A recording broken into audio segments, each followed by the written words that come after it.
Previously on Ladies of Letters. How about if I come on a Wednesday and stay till the following Tuesday? Oh, isn't this lovely? The Cricket Club Ladies' Night Dance. This year I have been chosen to present the Spot Prize. Oh, I thoroughly enjoyed presenting the prize. I find it very difficult to come to terms with your selfishness in not pointing out the error and just capitalising on it to hog the limelight.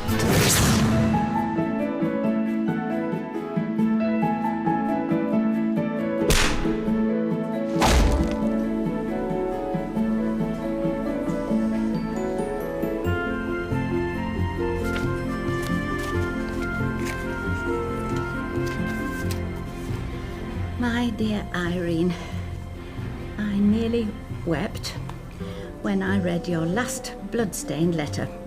And to be honest, I had plenty to weep about. You couldn't get me because I was away looking after my daughter, Karen. I was rung up in the middle of the night last Tuesday by some hospital orderly saying they'd found my name in Karen's personal organiser, under next of kin. Third, after Uncle Dick, who's dead, and Auntie Madge, an alcoholic. And could I come immediately? Of course, I jumped straight to the conclusion that she'd been in a frightful accident, encouraged by the orderly, who told me she was Dying? It turned out he'd said crying. But the combination of my middle-of-the-night confusion and his impenetrable accent had me running to the car, driving all the way to the hospital, exceeding the speed limit, and wearing my reading glasses. The hospital was in semi-darkness. I believe they're economising on electricity, despite their claims that it's all part of their small carbon footprint initiative. Whatever. I couldn't get a cup of tea for love nor money. Eventually, a very junior night nurse located Karen for me. Not, thank God, in the mortuary, but lying on a trolley in a corridor due to the overspill on the wards. She was asleep and wasn't very pleased when I woke her up and demanded to know what had happened. I don't know if I dare tell you the rest. Oh, what a blessing that you're such a good friend and that you live so far away. If I confided this to anyone here, it would be round the village in seconds. I finally found out the truth.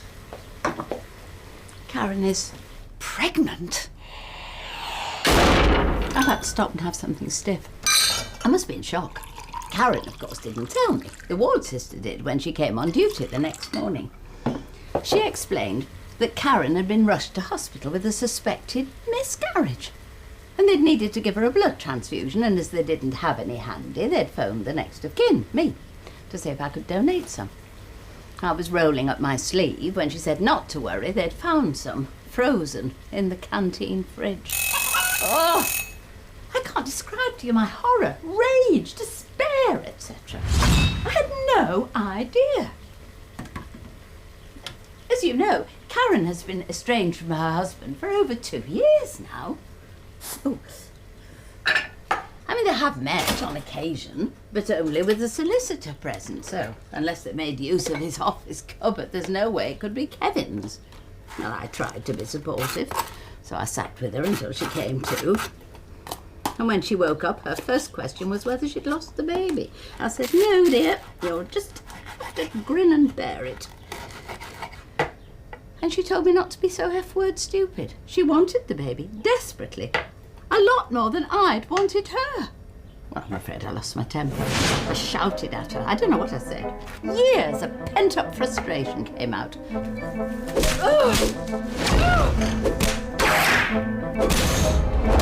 I said to the nurse who sedated me, it's a fine line between joyful effervescence and murderous rage.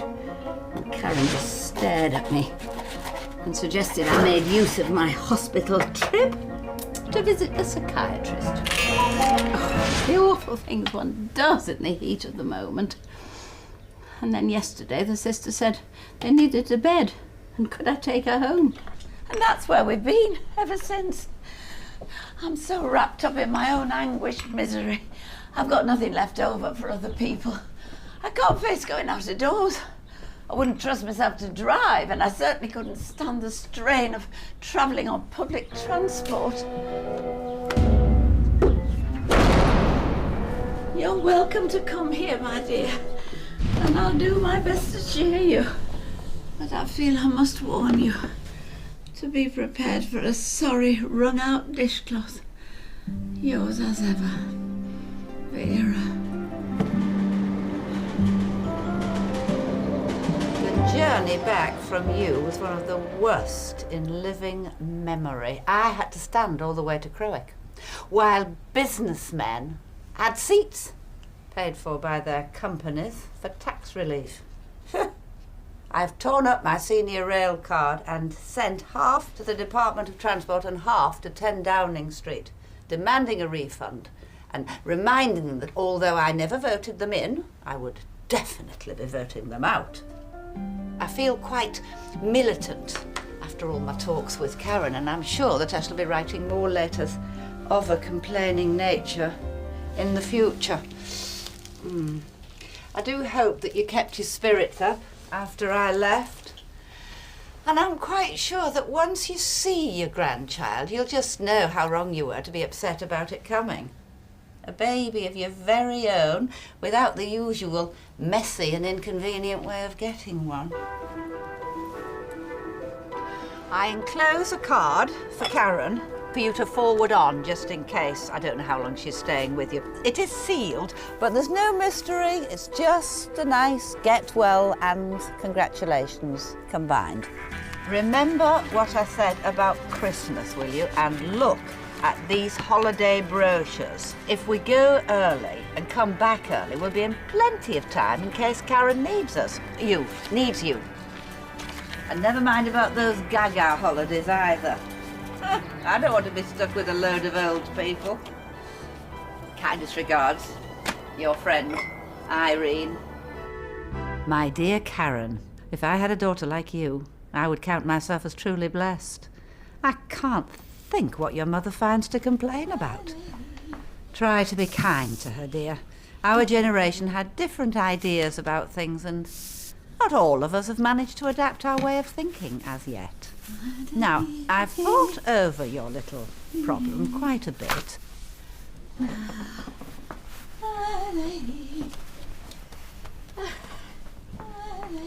And I stick by what I said before. Don't tell her till after it's born. You never know. It might be very pale, and she might never need to be any the wiser. Don't hesitate to ring me if you need a chat. Fondest wishes, Reen. Dearest Irene, Karen doesn't communicate much at all. She's too busy wondering whether sheep's yoghurt has Listerine in it. She says she won't touch anything that will harm her unborn fetus. I ask you, what way is that to talk about your first baby? I said if you worried about everything you ate, you'd end up starving. There you are, dear. She says she supposed I wanted to pollute her unborn fetus with meat force-fed on. I don't know where she gets her lavatorial expressions. Certainly not from me. Though, come to think of it, Gerald used to keep a secret diary. Goodness knows what crapularia was in that. I found him writing in it once, and he instantly locked it and put the key down his trousers. A place I hadn't been for years. I keep turning over and over in my mind where I've gone wrong with Karen. My father threatened to horsewhip me if I ever brought home trouble. Oh, he was a forceful man, but he had a wonderful sense of humour. Oh, thank heavens for Howard. Thank heavens I've got one child I can be proud of.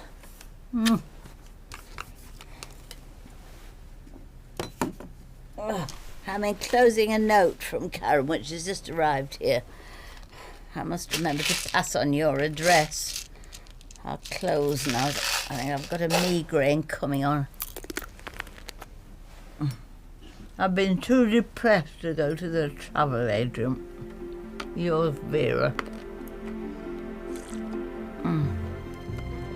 P.S. What militant talks did you have with Karen? Dear Reen, thanks so much for the advice. I haven't said a word to Mum about the father, but I'm tempted. At least she's not going to send me away for a secret birth and pretend the baby's hers. Can you imagine the neighbours' faces? I can't visit anyone right now due to morning sickness.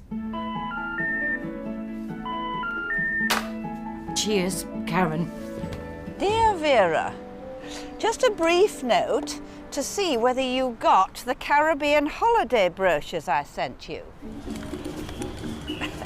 I have tried phoning you, but I just get that continuous tone that usually denotes an unpaid bill.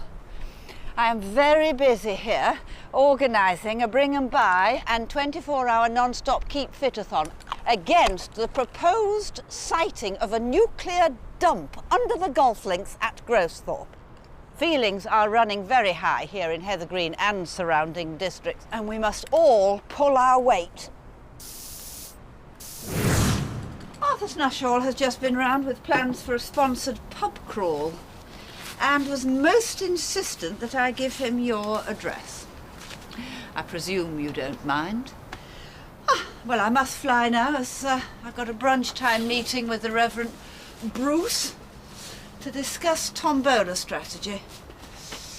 I had a postcard from Leslie yesterday. Apparently they really love it over there. Typical. Fondest love, Irene. Dear Irene, you were right to keep yourself busy, and it's the best cure for desperation.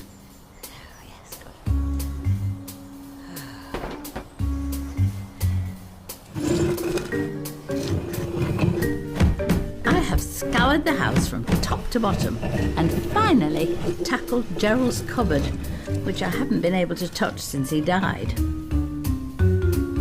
It took me an hour to prise off the padlock.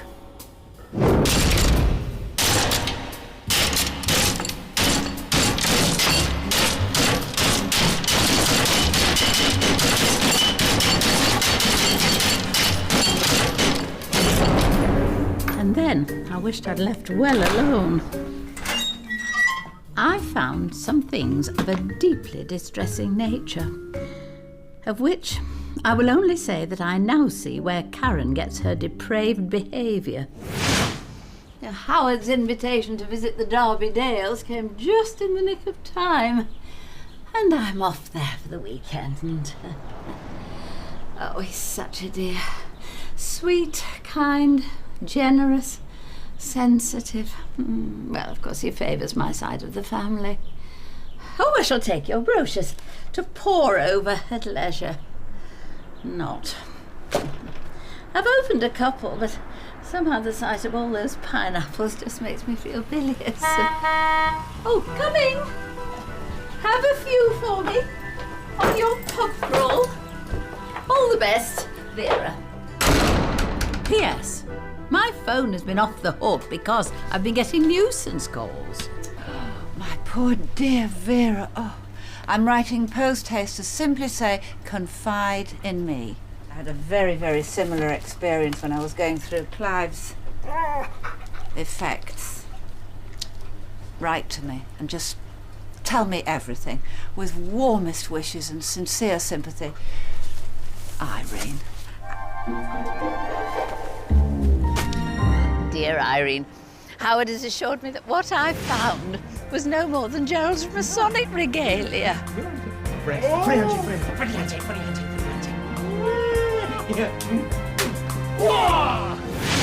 Oh, the Derby Dales are wonderfully refreshing, as you can see from this picture. Majestic vistas and quite delightful dwellings. Howard and Anthony live in a converted sheep bothy, and they're turning it into an alternative health and therapy centre. I must say, I never knew there were so many different lentils. Oh. I'm writing this from the village pub, where I've been downing a glass of shepherd's ruin. Oh, I'm feeling much more cheerful. Oh. Yours as ever, Vera.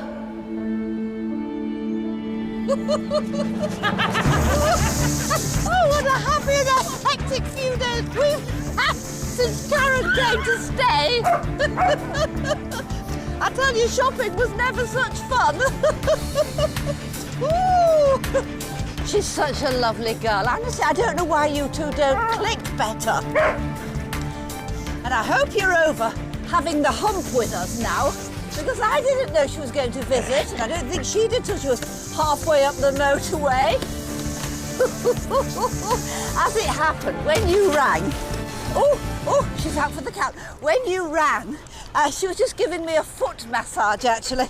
So that's why we were all a bit giggly. All right, peace. Oh, honestly, I don't know where you get your conspiracy theories from, though.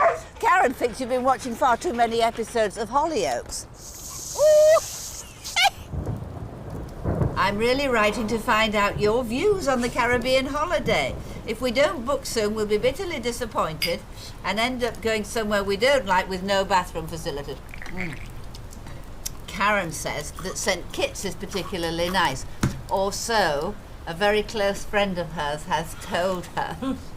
It certainly looks ravishing in the brochure. See page 31.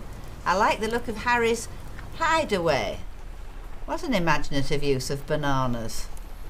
I was pleased to hear in your last that Gerald's worst fault was being a Mason. One day, if I get really tiddly, I'll tell you what I found out about Clive while going through his effects. Oh, I mean, you think you know somebody after 40 years of marriage, but I'm not going to go there because I shall just play into the hands of my hypertension. Your Karen says that when I start to get het up, I should just drop my shoulders and think of something pleasurable. Oh, I hope you don't mind, but Karen confided in me about Howard. I must admit, I had started to wonder.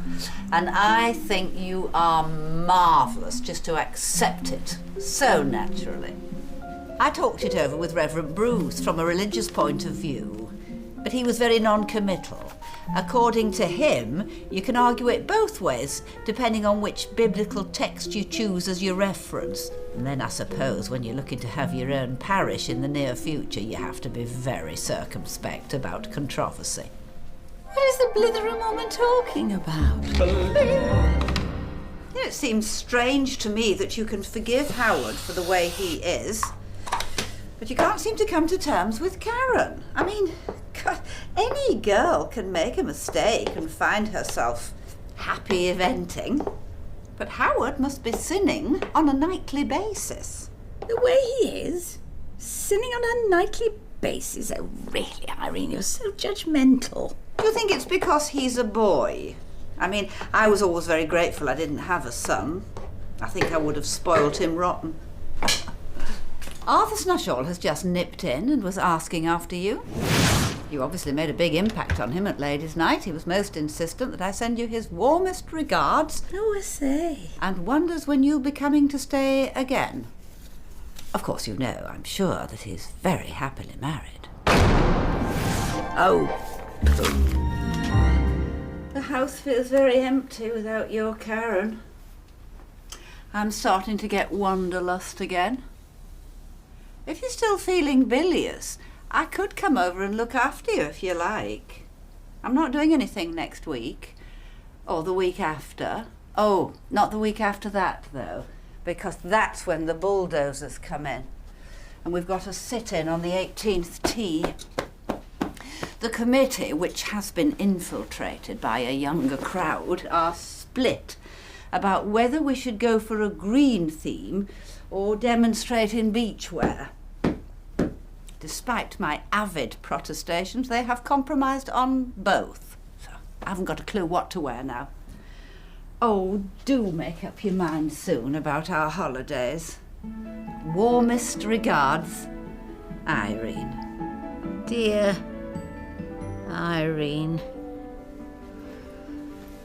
I got stuck in the automatic bus doors on Friday and was cursed by the driver in fluent Caribbean.